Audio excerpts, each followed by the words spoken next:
Kirby was introduced in 1992 in his first game, Kirby's Dream Land. Since then, he's been in over 50 games, from platformers, pinball, and even the Super Smash Bros. Series. Also, don't forget that he had his own anime show.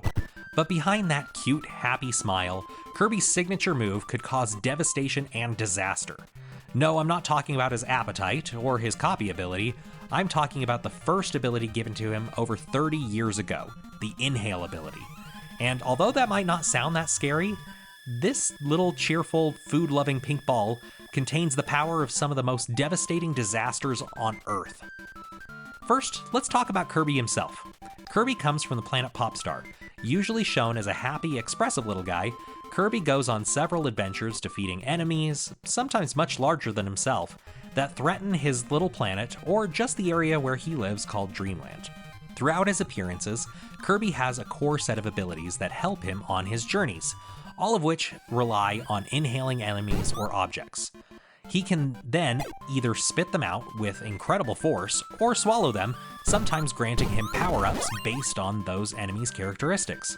These power-ups include things like sword, needle, cutter, ice, and stone, just to name a few. Kirby can also suck up air and fly for a short while.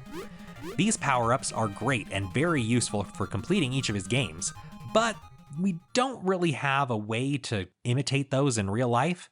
But we could make use of one of his other abilities, though. So let's talk about Kirby's Inhale ability. Even for how small he is, Kirby has the ability to inhale indefinitely. He's basically a walking, talking vacuum cleaner without the motor. Humans typically have a lung capacity of 4 to 6 liters, but each breath only accounts for around half a liter. A deep breath can get up to 2 to 3 liters of air, but we really can't maintain that breathing rate for very long. Kirby, on the other hand, can. Even if he were taking in the same amount of air that we do every second of breathing, he would be inhaling around 150 liters every minute. But based on the fact that he can suck up objects his size or sometimes even bigger, this is probably an understatement, especially when we consider one of his latest entries. In Kirby and the Forgotten Land, Kirby enters some dystopian wasteland that appears to have similar technology and structure to our own. While there, he gains an upgrade to his Inhale ability called Mouthful mode. Mouthful mode allows Kirby to suck up large objects and control them however he sees fit. Vending machines, traffic cones, giant rings that he can make gusts of wind with, and even cars that he can drive around. Now, I don't know how he's controlling these objects, but they are much larger and heavier than what he normally inhales. This is also different from his normal inhale and copy ability because after he's done with them, Kirby just spits the objects back out. The largest one of these is in the game's ending sequence, so slight spoilers here, but he actually swallows a semi-truck. I'm not sure if this is the largest thing he's inhaled, but it's gotta be up there. And that got me wondering, how hard would he have to inhale to pick up and move a semi-truck? And could we ever produce winds strong enough to do this ourselves? In order to figure this out, let's look at the truck that Kirby is moving here. It appears to be a standard 10-wheeler tractor and a smaller 4-wheeled trailer. This gives us a load, not counting the wheels, of around 2.8 meters tall, 2.6 meters wide, and 13.7 meters long. A typical tractor weighs around 4,500 kilograms, and a trailer this size typically weighs around 2,700 kilograms when empty, or around 11,000 kilograms when fully loaded. This gives us a range anywhere from 7,000 to 16,000 kilograms. Using this formula, we can calculate that the force needed to lift the truck is equal to the mass multiplied by the acceleration of gravity. Given that the Forgotten Land looks very similar to our own, and we want to know if we could lift that truck here in the real world, let's use Earth's gravity of 9.8 meters per second squared. From this, we would need 71,000 newtons to lift the truck if it were empty, and 156,000 newtons if it were full. Now that we know how much force is needed to lift it, we can see how strong the wind needs to be in order to lift the truck off the ground. This is done by two factors, dynamic pressure and wind speed. Air pressure is the amount of air pushing down on something. And unless you're an astronaut up in the International Space Station, there's miles of air above you right now, and even though you don't notice it, that air weighs a decent amount. At sea level, it's about 101 kilopascals of pressure, or 14.7 pounds per square inch. Dynamic pressure is when the movement of the air changes the amount of pressure.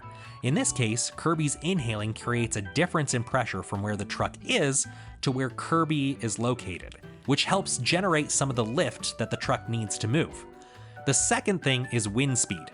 Kirby's inhale is generating huge amounts of wind. Both of these factors together are important to finding out how strong Kirby's inhale ability really is.